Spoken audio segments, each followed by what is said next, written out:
satu movie baru dekat wayang ni. Suamiku Lukaku. Suami dia ni punya setan, punya jahat, punya bingai. Kau rasa jual lapis neraka tu memang layak untuk laki dia duduk. Berapa ramai perempuan dekat luar sana yang hidup macam perempuan ni. Kau dah kena sepak, kau dah kena lempang, kau dah kena tampar. Dia cuma tahu minta maaf baik 2-3 hari, lepas tu dia tampar kau balik. Movie lakonan Acha Septriasa. Kau bayangkan seorang wanita yang hidup bertahun-tahun sabar dengan laki dia. Dia baru buka mulut je dah kena tampar, dah kena lempang, dah kena sepak babe, dah kena tarik macam tu. Dan suami dia dalam cerita ni membawa watak sebagai seorang lelaki penceramah motivasi yang diagung-agungkan oleh orang ramai. Cerita pula pasal rumah tangga menghormati bini dia, tapi bini dia pergi lampang, dia pergi sepak kat belakang. Sampailah isteri dia ni ada kekuatan untuk bangun nak lari dari laki dia ni. Dia ada satu lagi benda yang aku macam wow sepanjang movie ni. Scenery dia dekat dalam ni sumpah cantik. Bayangkan gunung dengan kawasan air.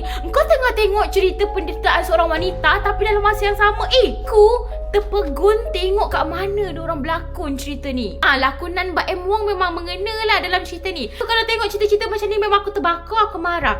Dan korang kena tengok macam mana dia berjuang nak keluar daripada lelaki bangan narsistik ni. Kalau kau boleh katakan true story yang banyak berlaku kat luar sana ia memerlukan seluruh tenaga dan usaha kau untuk keluar dari marriage yang gila ni. Kau kena tengok apa jadi dekat husband dia tu. Kalau bukan ke neraka ke mana, dekat pawagam sekarang boleh layan, okey?